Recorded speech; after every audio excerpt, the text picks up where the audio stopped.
Hello, and welcome to our show. It's Friday again, and you're with best show in the entire internet.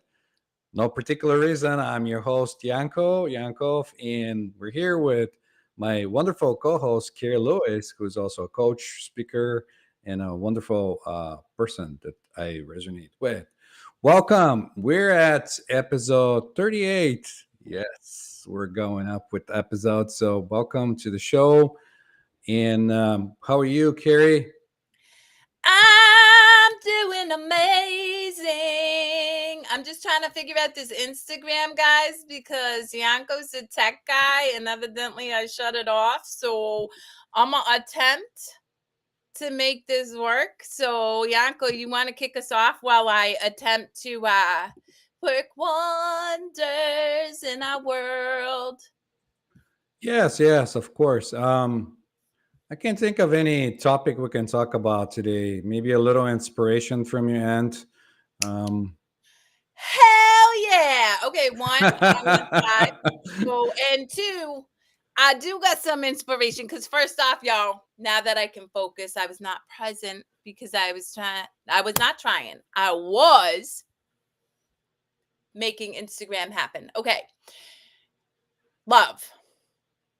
As I was driving here, I mean, man, if I could tell you guys, if I could bottle up what is inside me right now and give it to you, I would, because it's just like, oh. But I was thinking, even this, like, I indescribable sense of whatever probably does not compare to what infinite love is. And I had that epiphany. I'm like, holy crap, like I feel expansively joyous, right? I was walking into Nana's job because I always get my coffee from Nana's job when I drop them off because it's free 99. But anyway, but somebody asked me, they're like, how you doing? And I said, incredible. And like as I said that, and it came out naturally, I realized that's real. It's so visceral. Like I feel like it's popping out of all of me. And yet I still have a fundamental knowing that I don't even have a clue what love is. that's right. There's so many different levels of love that every time, in like everything in life, I think if you make a conclusion of like one thing and another, you stop right there and you stop your search because like, okay, this is it. Like I think I got it, but then you don't. Like down the road, you realize, okay, that was just one experience, and there's very many different levels to everything. Not just love. It's just like life. So yeah. Yeah, well, it's so interesting. So yesterday, like, so for anybody who doesn't know, I have a pretty religious routine about tapping into my, like, I do spiritual studies every morning. It's a non-negotiable. Like I will ground before you ever meet me. Hey, lovely, you're welcome to join if you want to. Always, always. But anyway, um yesterday, holy crap, love was pouring from me. So I literally ended up making up a song that I sang to my best friend, and it was so loving. Nana's like, "Who the hell are you singing to?" Who Because are you? Who is this person? I like it was like total like pouring in love, right? And then I wrote a poem, and I even put underneath the poem, written by love through the vessel of Kerri, because I truly can't even say that I take ownership of that. And I just put it up there because I was called to. And it's interesting because I like I don't know. I don't know what's out there for me, but man, if it's more of this, I want it all. I'm just like soaking this yumminess in. It's quite delightful. Yeah, yeah. I think the more you get in tune with your inner self or your like whatever you want to call it, your beingness, the more in tune you get with like everything, and everything just flows. Um, and there will be a realization that, like you said, who was this? Like this isn't coming from the head. This isn't coming from the the ego mind or anything that is like, oh, this is it. But the wonderful thing is that you're not taking credit for it. It's just like it's happening like anything else in the world. Yeah, well, I had an interesting experience that I'm going to share with the audience. So, about a month ago, maybe, I went a little bit crazy, as I often do. And I was doing trigger point therapy on myself because I work out. And in the process, I pinched a nerve and I immediately, like, lost all feeling and sensation in part of my arm. And it really prevented me from working out. And so, I went to PT. I went and had an MRI. They're like, "Oh, you have a tear in your labrum." I'm like, "I know that. That's not the problem." And they offered surgery, which I'm like, "You're not cutting into me. So I will find another outlet." So my massage therapist recommended me go to this specific chiropractor. Now, I've been to a lot of chiropractors, guys, but this one is tapped and tuned into energy. So he fundamentally understands that our spine is, it's sacred because it is a energy center, right? Coming up from, the ground into the Right. the universe. So I went to him and I knew he was real because as soon as I went to him, he's like, "Wow, you have blocked solar plexus," which I knew because I have moved and been able to move up my energy from my root and sacral chakras, but I just whatever. So he did some work. I had a little bit of relief, but not, it didn't release the pinch nerve. So I leave and I said, "You know what? I'm going to trust that whatever's meant to be is meant to be. So if I'm meant to have this pinched nerve, I'm just going to navigate it. I'm not going to stress it." And I went and did a workout. I did a cable workout in my upper body. I was very gentle, honored myself. And then I'm screwing around on a yoga ball yesterday and boom, unpinched my nerve. And I truly believe, because I didn't try to control the outcome anymore. I released the expectation of what needed to happen and trusted that the experience was what I was meant to have. And I think that is for my understanding and where I'm at in my human experience. And I don't want to project onto anybody else. I think that is tapping into love because love is unconditional, right? We talk about unconditional love. Well, if we say we want unconditional love, we have to have unconditional love for our whole experience, and that may mean loving your missing disc, loving the strife that you have with your teenage daughters at times, and that's what I've leaned into. And I feel like things just unfold more seamlessly when I just allow that to be. Right. I think our default mode of operation is to look for joy and escape pain or any other experience or anything. So ideally everybody is kind of like doing that. They're like wanted to be in the one state instead of the other, which if you want to transcend the duality experience, and that's I'm saying if you want to, then ultimately you're going to have to be able to combine both of the experiences equally. Like it doesn't matter if it's like one way or in another, you're just going with whatever the universe brings you and you just accepting it and how it is and knowing that it's going to unfold perfectly and having that trust, I think. Yeah. Yep. And then just keep trusting and keep trusting and keep trusting. And it's, you know, uh, I guess as I continue to learn myself, even how I show up for my clients evolves because it truly is just um allowing myself to bear witness to people and mirror to them what it is that they are experiencing. And it's interesting because Gail, who jumped on, hello, gorgeous, will Hello. say she's a mirror. And I say, I got you like a fish. And it's true, I do, because most people don't want to look at themselves in the mirror. Like but they do, but they're not always ready to face what it is that comes up for them. And I think that that is what I'm able to do is be that bridge to let them feel safe enough to look at the things that make them most uncomfortable.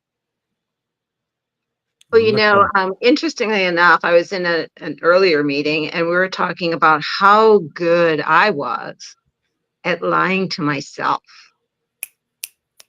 right? And so I was so afraid of what I would find and what people would think that I would lie to myself and pretend that a situation wasn't what it really was. Mm. Mm. And when I started being honest with myself, it's the scariest thing to be vulnerable with yourself first, right? I have to, and therefore I assume you have to be vulnerable with yourself before you can be vulnerable with anyone else. Can I just highlight something? One, that's beautiful and you're right. But two, did the universe plan for our attire? Because Kerri usually always wears black, right? And Me too. I'm like, I want to wear purple because I feel like ascension. Like I feel like this exuberant, joyful, expansive energy right now. And then I drop in, I'm looking at Yanko. I'm like, huh, that's interesting. And then you popped in. I'm like, okay, universe, what are you trying to tell me? You're a We're triple threat today. it, Yeah. it's getting better and better though. That's the bottom line. Like I still see a lot of like fear and people and like, oh, what's gonna happen next and all this. Like even with like everything being done as far as election goes and everything. But to me, it's getting better and better. Like every day, I feel like more in tune, more contained in. It's just like it's wonderful. Like I don't know. You know, it's interesting because I was talking to Lanita yesterday. Lanita Blackwell, something. She'll be on the show next week, guys.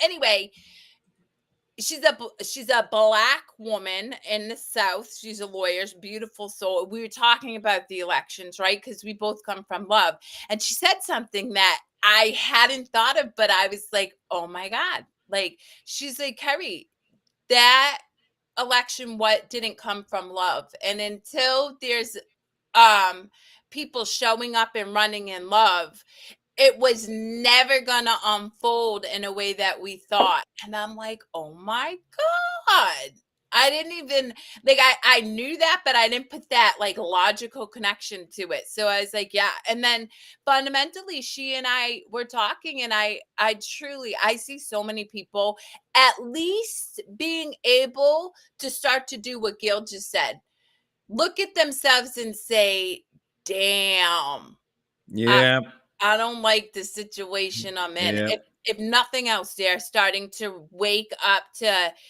at least saying, "Yep, nope, this doesn't feel good." So Whether they take the action is a different thing. two things came up for me, as they always do with you, Kerri. One is what is happening right now is the light is getting brighter. As the light gets brighter, it shines in the darkness.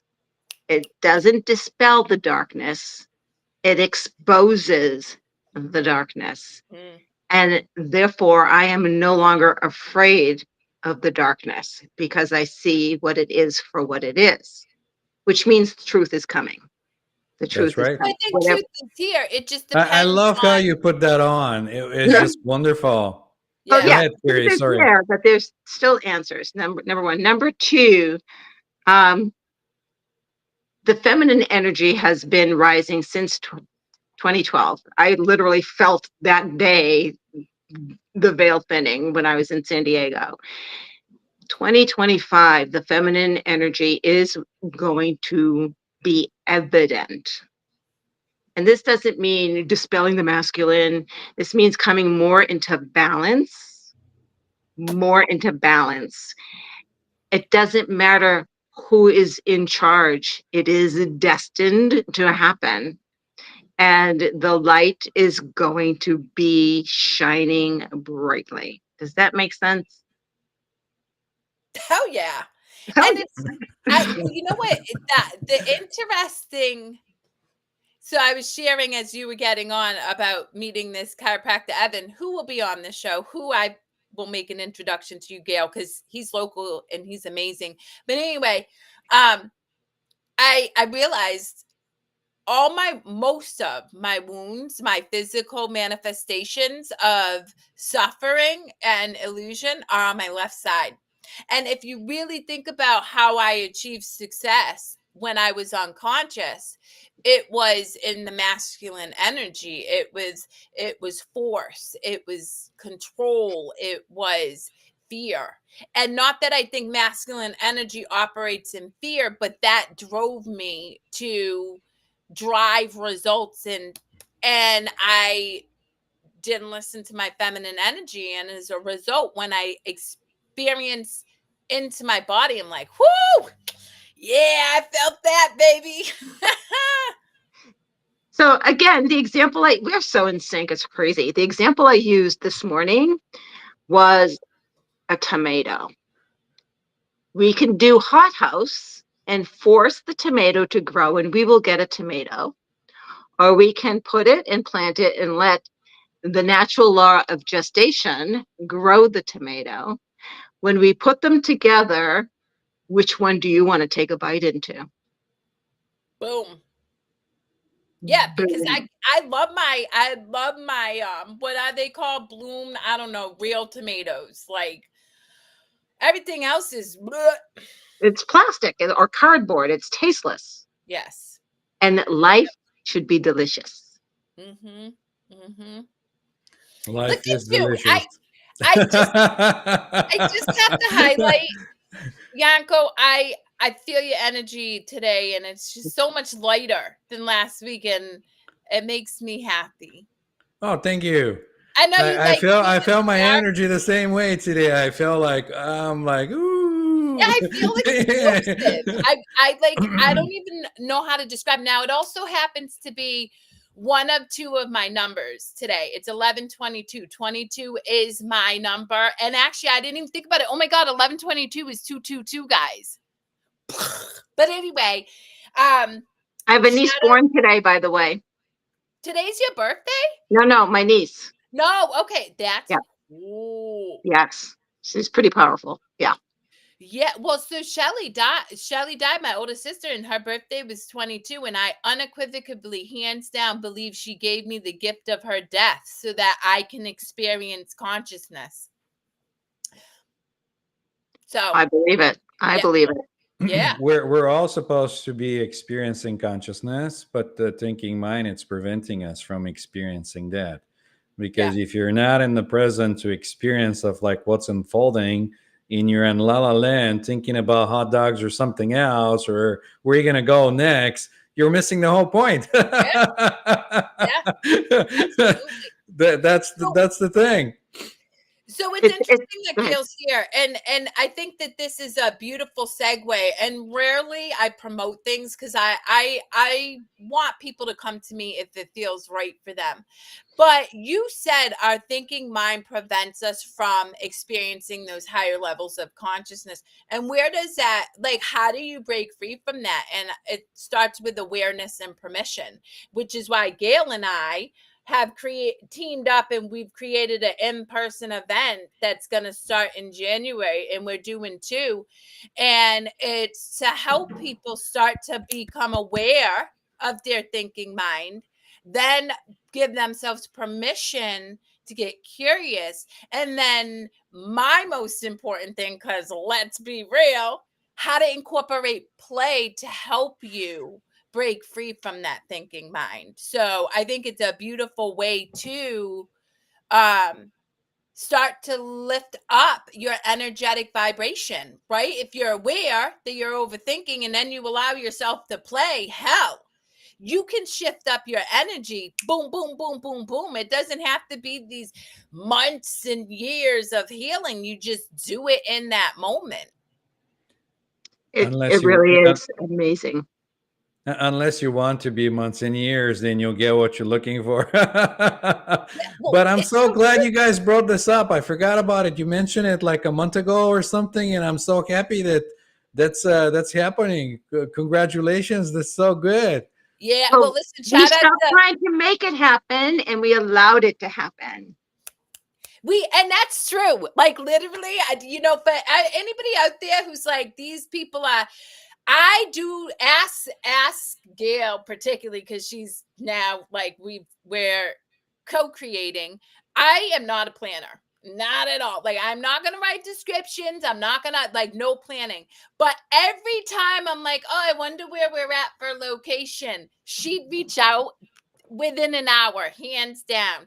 And every time, like, I just had to chuckle. I'm like, oh, this is hilarious. Because, I'm not a planner. So I would just say to the universe, oh, if you want this to unfold, let me know. And boom, boom, boom, boom, boom. And I'm like, and then, of course, I must shout out my beautiful soul sister, Lindsay Height, the incredible boudoir photographer and coach for Show Your Spark Studio in Braintree, Mass, for hosting us, and not only hosting us, being willing to promote us, which is Hello. on set.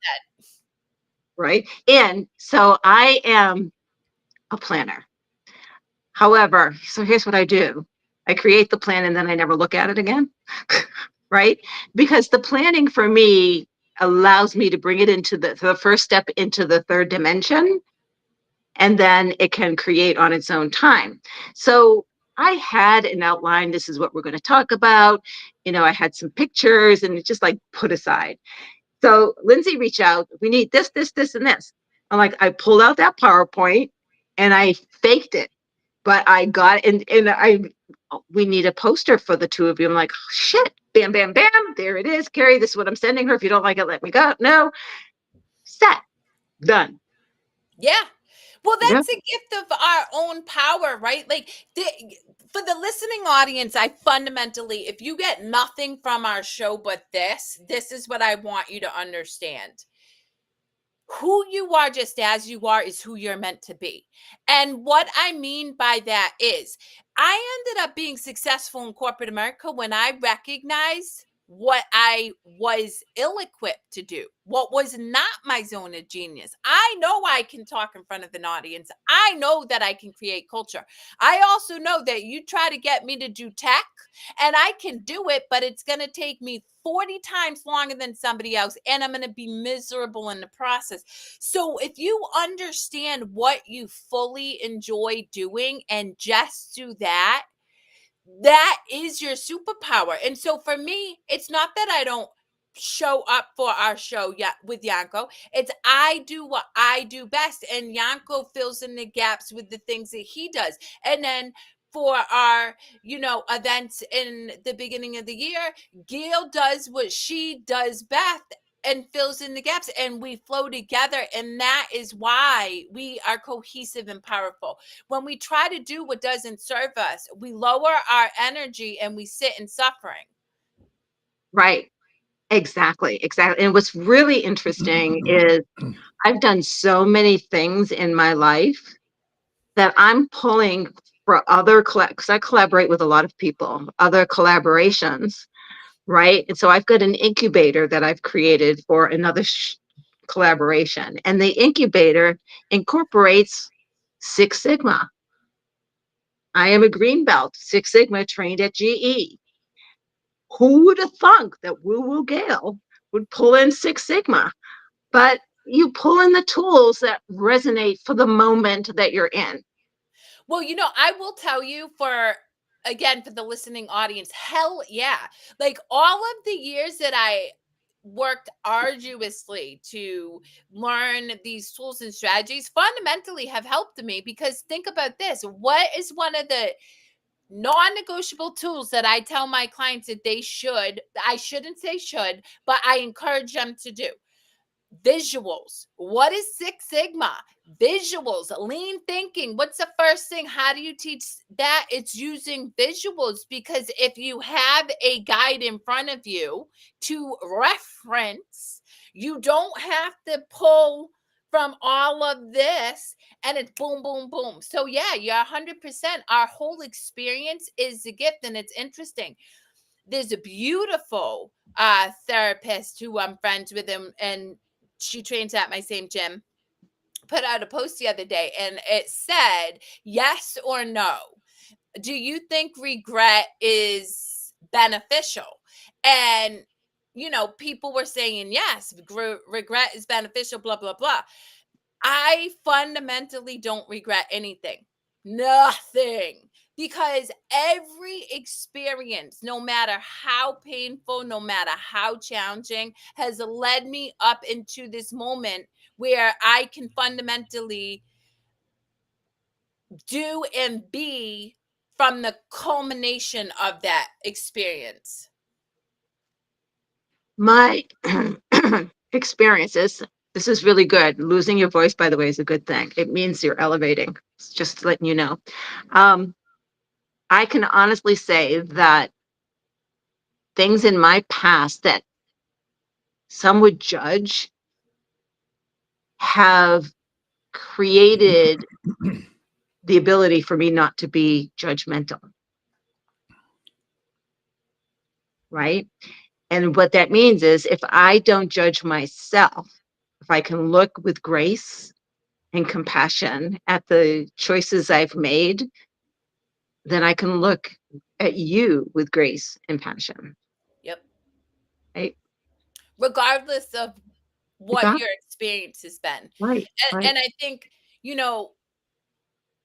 whenever somebody tells me that I feel like a soft place to land, that feels really good, because I remember, God, guys, I remember being in so much shame. I mean, as a sexual assault survivor, right, thriver, like there were years when just say the words were hard, but even more than that, just shame about my existence. And then when I had Valerie Fulginetti, who was my therapist, but more like a coach in my late teens, early 20s, hold that space for me, it was an opportunity for me to start to release that shame story and then truly transmute it to become my superpower.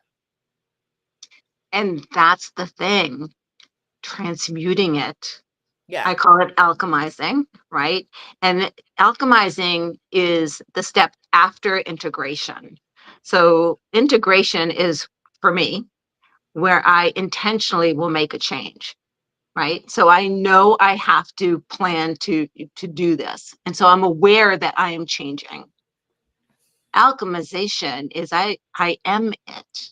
I am the change. So there's no more need for a conversation around it, no more need for consciousness around it, because I have become the change you want to see.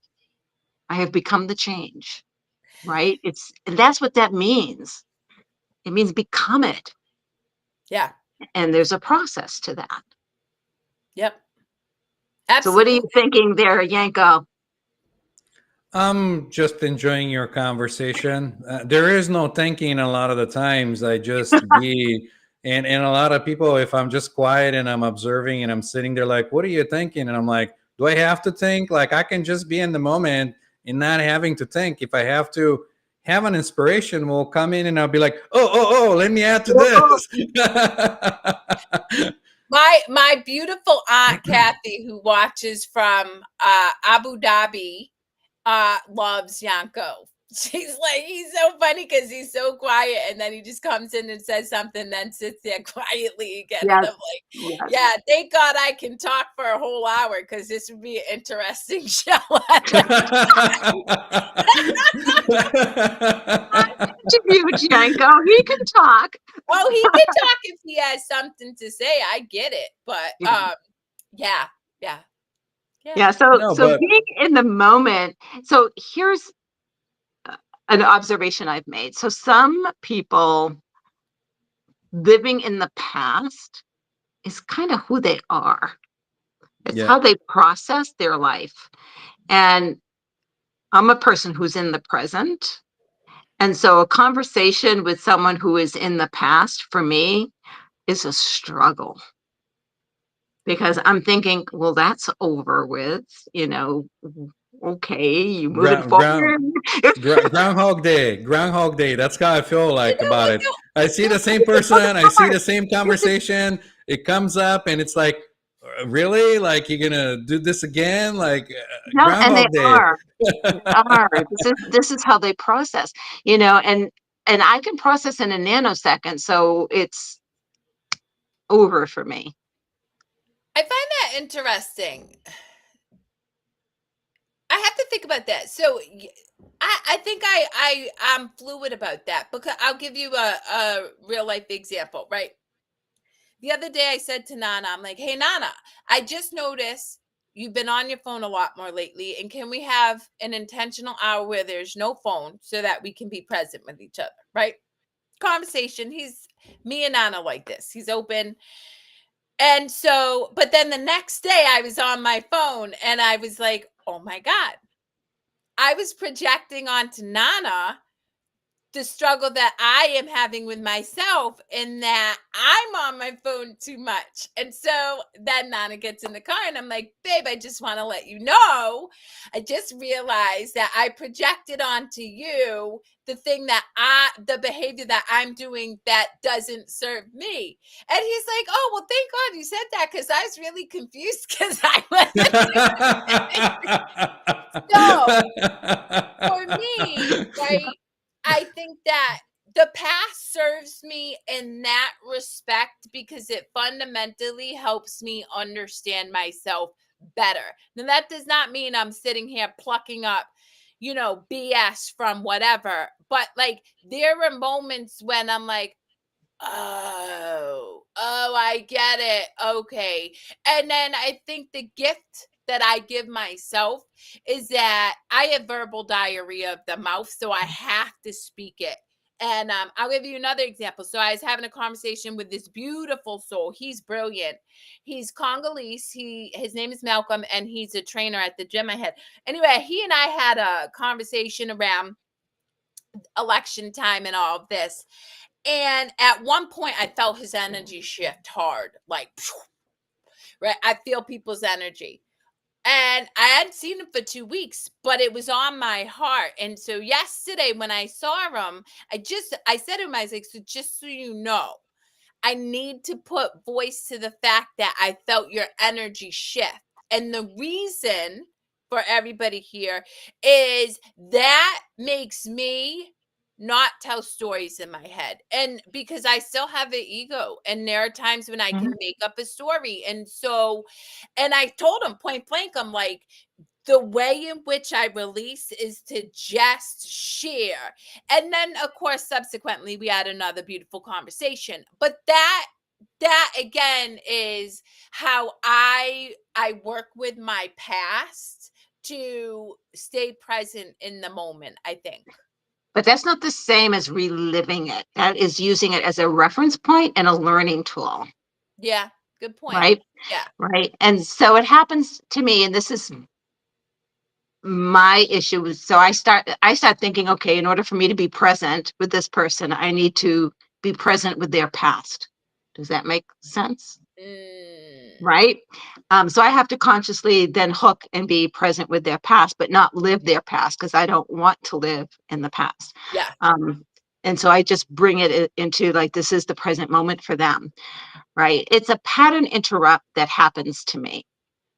Right. When someone is, because I'm in the present, and then they bring something up that's like 20 years old. I'm like, oh, okay. So let me get back to the present. And this is the conversation that we're going to have now.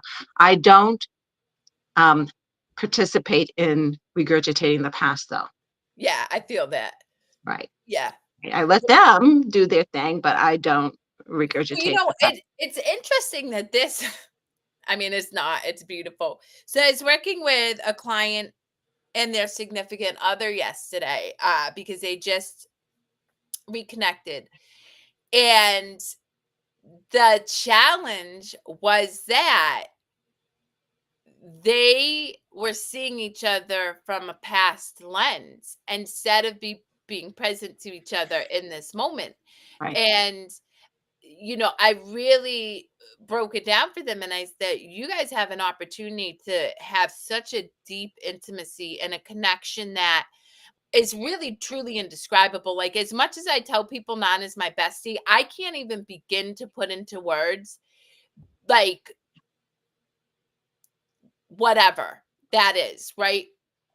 But it's because we can bear witness to each other in this present moment rather Mhm. than bringing in even past situations within ourselves, good, bad, or indifferent, right? It's truly just to be able to bear witness to the unfolding of this person in this moment. And it's interesting. So, it's my time of the month, and I am always highly emotional and slightly bitchy, guys. And this morning I woke up and like I wake up in all this crap and I'm like, oh, I hate being a girl, right? And so I'm like, I don't hate being a girl. Okay. So I do my thing and I'm staring at the window and I'm like, oh, I should ask Nana for a hug just because he walks right over. I never say a word and he just grounds me. And that's a gift that he gives me in being present in this moment. And that's in the moment. And that's what being present is. And it took me a while to get there. I mean, I wasn't always this way, but when I realized I was stealing this moment's experience from myself, and this moment's experience will never come again for something that I've already experienced. So get on with my life, right? When that realization integrated and then alchemized, right? I no longer, and it's awesome because my present is so beautiful. Yeah. Well, and I also think that that speaks to the gift of, right? It ties back to the beginning of this conversation, Gail, where you said you were finally able to look at yourself and like speak truth into yourself, right? Speak truth to either you were holding on to stories of the past or that you were holding on to people that, you've truly transcended or not transcended, but just no longer energetically connect with.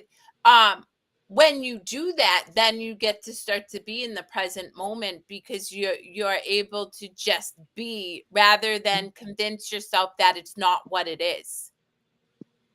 Yes. And so think about when you were a child, 6 or 7, right? So you were still being programmed. So you were still making up your own story. How much fun every day was. Waking up excited about what's going to unfold next. I mean, wouldn't you want to live in the present like that again? Why not? Yeah. Why not? So, I wake up and I'm like, joy, joy, joy, joy, joy. Right? Listen, And don't get me started. energetically. I'll start singing right now, man. I got the joy, joy, joy, joy down in my heart. Hey, down in my heart. Hey, down in my See, you come to our event. I'm telling you. I know, but it's interesting you say that. So, in full transparency to the listening audience, I don't remember a lot of my past, and in fact, I asked my aunt recently, "What was I like as a little girl?" Like, I had very fleeting moments. But she's like, "You were always full with wonder and curiosity and play and um."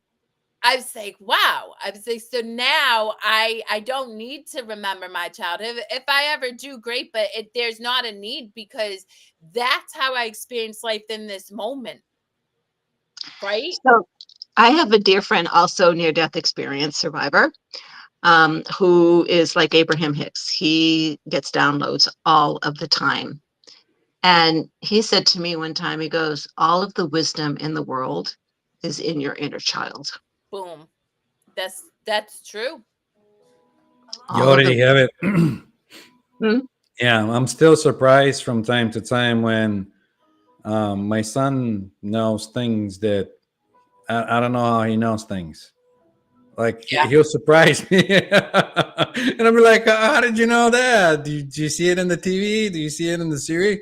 He's like, "No, Dad, it's this," and I'm like, "How do you know? Like, I haven't told you that. I haven't showed you that. Like, how do you know?"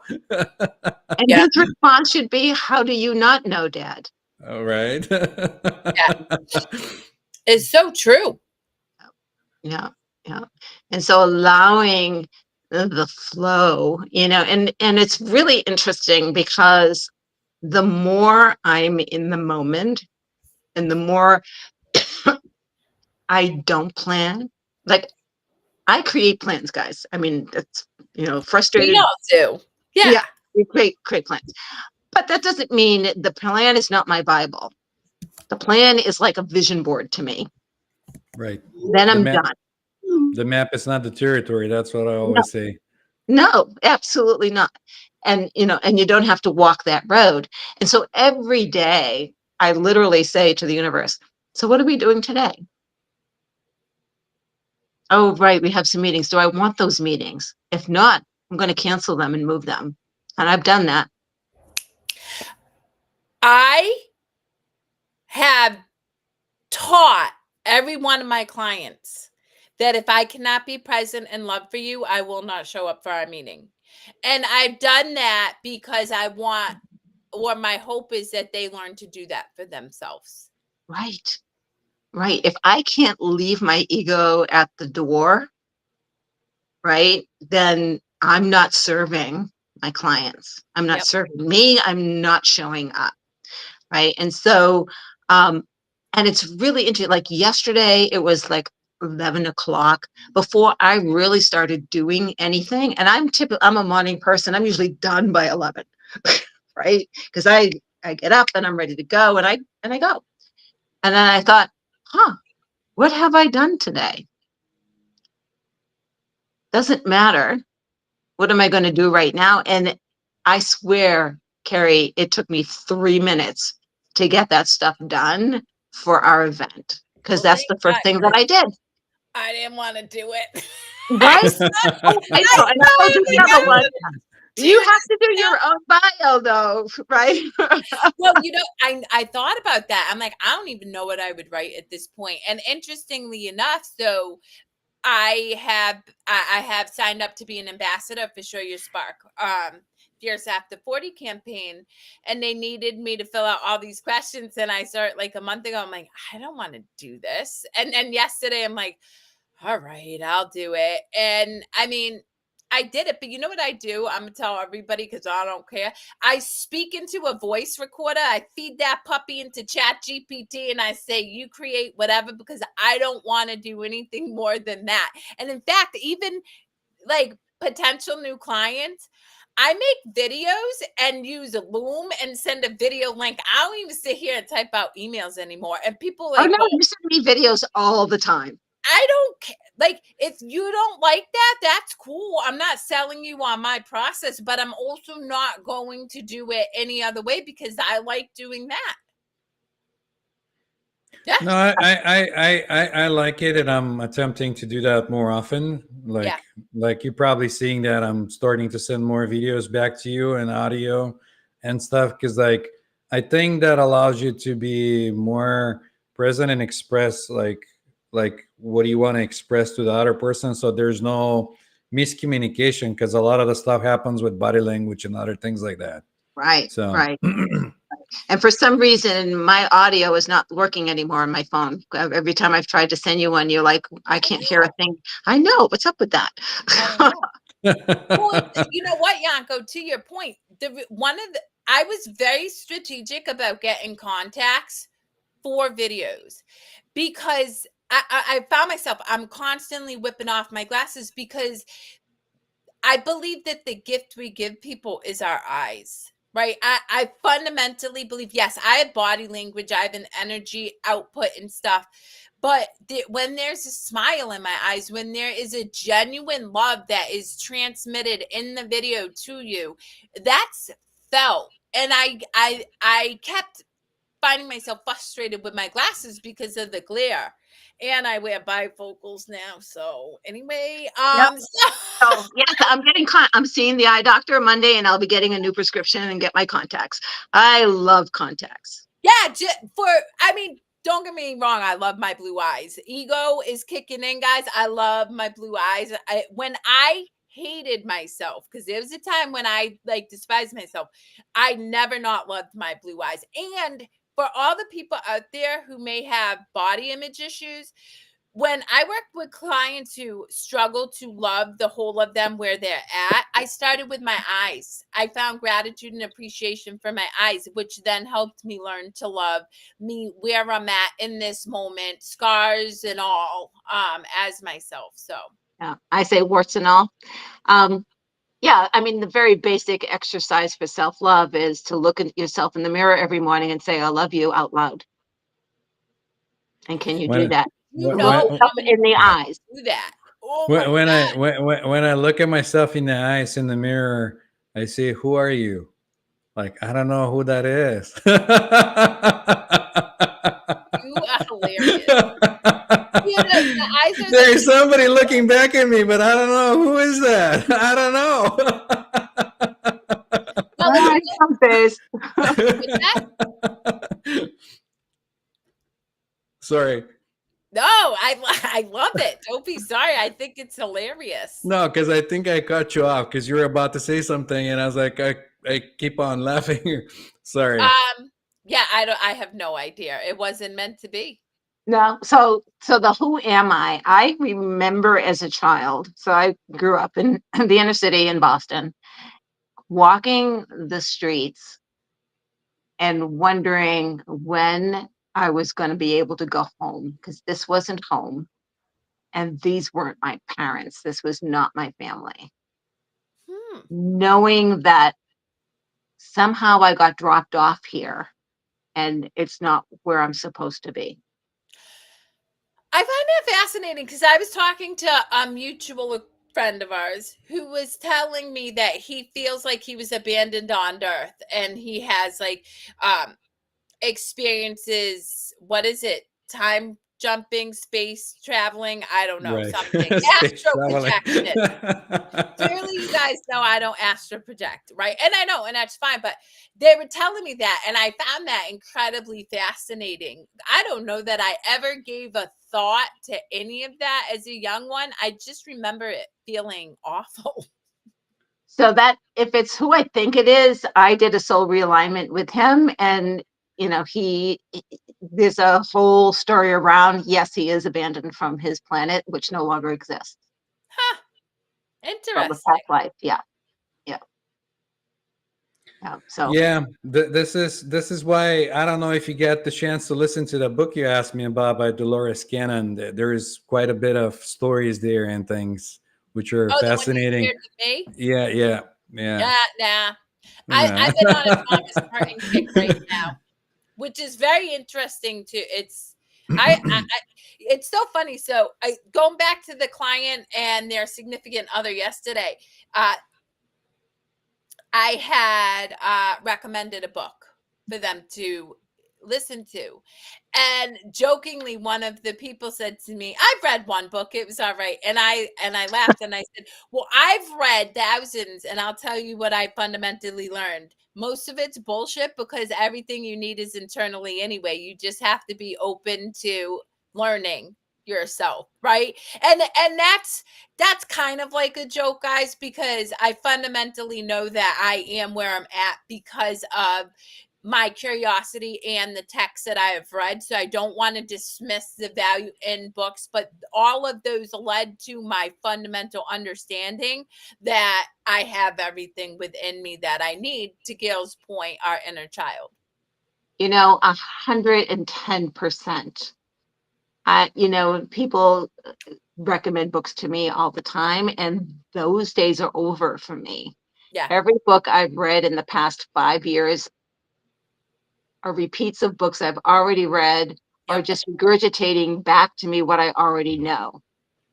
So why would I waste my time here doing that? Well, it's When interesting because for me, I feel a little differently. Because I was working with somebody who basically said everything you say to me feels so foreign, and I get it. Like even I work really hard to make understandable some of the stuff that Yanko says because it feels really obscure and out there. Right. And so I do find it's valuable for me to read books to be able to say, this book will tie in all the stuff I'm saying in maybe a more digestible way. But I do agree with you. I don't feel the need to like absorb anybody's information anymore, but I like to read to get ideas as to how to better serve my clients.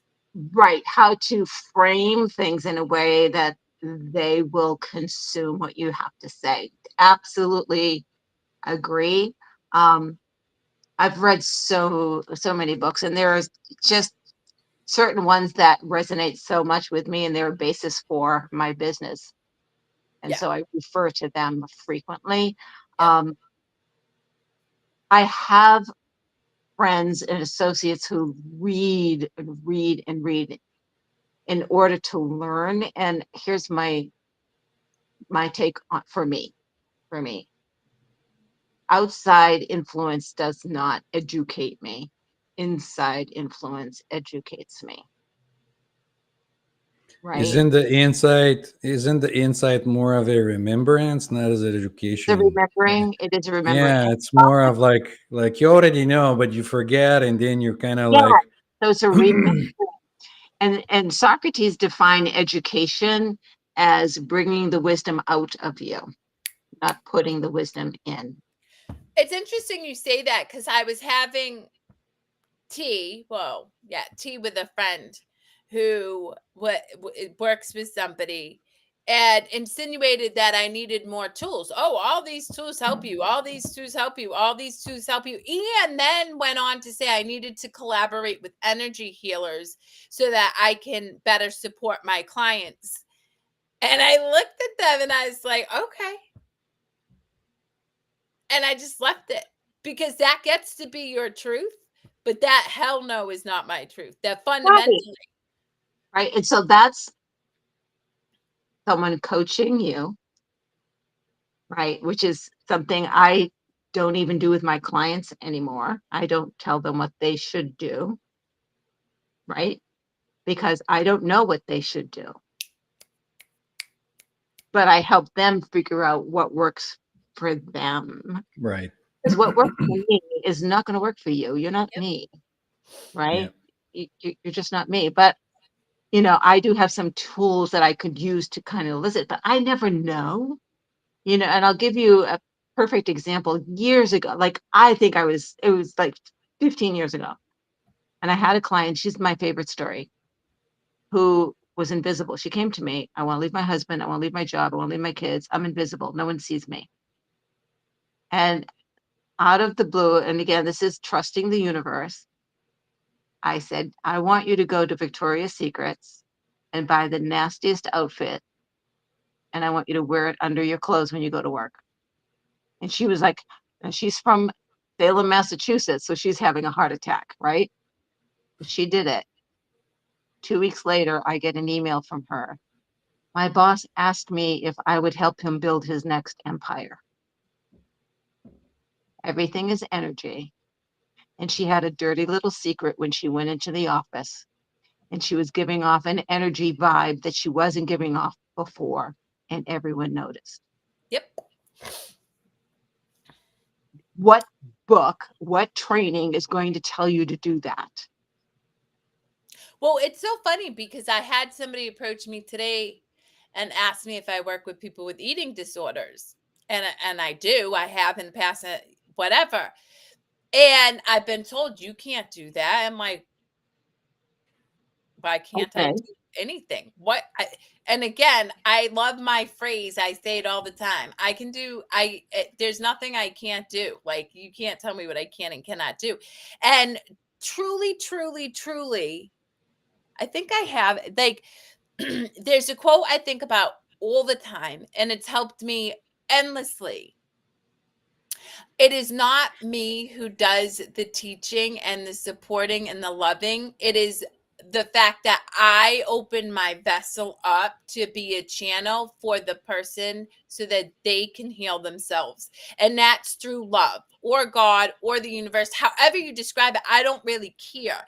But to Gail's point, and I fundamentally know this is true, right? Socrates, we have access to infinite wisdom. Some people will tell you Akashic records. I've never tapped into that either, guys, and none of that. But I'm just saying, like, if you were in this present moment and let spontaneity, right? And this is why I came up with this understanding, and Nana and I did an interview the other day, and I asked him his opinion on what authenticity is, because I feel like it is a word vomit at this point. Everybody got to be authentic. What is I authenticity? love And him. you know what I realized? Authenticity is allowing the spontaneity of the moment to unfold. That to me is authenticity. And what I mean by that is, how many times do we get an insight, a nudge, a knowing, and then immediately ego kicks in and says, you can't do that. No, yeah. Social media is going to judge you. I have to watch the content I put out. I have a friend who's a coach who won't put out content because she's afraid she's going to be sued. And I said, oh my God, authenticity to me is my ability to tap into the spontaneity of the moment and let it unfold as it is without The filter. thing is, your friend will be sued, Well, I know, but we're not going to go there.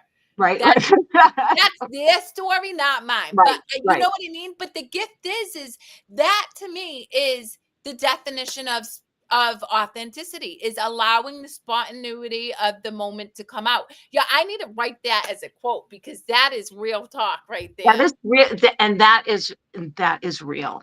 You know, I post almost every day, but like I don't think I posted yesterday. Why? I wasn't feeling it. When I post, it's because I get inspired to put out what I'm putting out, not because I have a plan to put out. Like I don't now. In the past, when I first started coaching, I had a full year's worth of posts. I had them queued up. I wrote them and they were queued up to go. Right? That so was inauthentic. That was so horribly not me. And it took me my first year of coaching, right, with the 5 coaches I had leading me down their path, not mine, and failing thousands of dollars, I can't tell you how much money, for me to finally realize I have to be me. Yep. And I met this beautiful woman yesterday. I've been following her for quite some time. She's local. And I finally got to have a conversation with her. And in fact, I want her to be on both my shows, well, my show and our show. But they were telling me about how they needed to, dial in their pitch to be on podcasts. I said, the hell you do. The hell you do. I don't pitch anything. And that's why coming up with a bio feels really difficult for me, because I rewrite it every single time because I don't know who I am today. And by the time it goes out, I'm not that person. but that's right. And so but anyway, but the point is when we filter ourselves, we limit ourselves. I'm just leaving it at that. I think that is a beautiful way to end this show. Yep. And I So also think that I want to say to the listening audience, first off, Gail, thanks for always being a loving presence in the universe and showing up to support no particular reason. I know that your connection with source is invaluable for the listening audience, so thank you. And then secondly, again, guys, if this feels too hard, that's okay. I would encourage you to consider what Gail said, in that, can you at least allow yourself to be honest about the experience you're having in this moment, and whether or not it's supporting you in having a life that's filled with joy, laughter, love, and peace? That's it. Break it down to that. If you cannot look at yourself and say that you're experiencing consistently joy, laughter, love, and peace, and that does not mean you're not going to have suffering moments, but you're in joy, love, laughter, and peace in your angst, me pinched nerve, me going through things, then can you give yourself permission to be honest about that? And if you can do that, the rest will unfold beautifully. And if you want to, come see us in January. That's right. And you're going to have wonderful time and probably going to have so much fun to songs, spontaneous things, and other things that There'll are be going to games, happen. there'll be laughter, there'll Yeah. be fun. I wanna acknowledge Eric that stopped by, and he's one of our Eric, when regular you gotta listeners. join us? Yes, Yeah, Gotta yes. get him on time. the show. I Yeah. wanna thank everyone that stick around and listen to us and join our show every week, and tell you that you're appreciated. And have a wonderful weekend, guys. Thank That's you so pretty much. much it. Thanks for having me on. Bye, guys. Gotta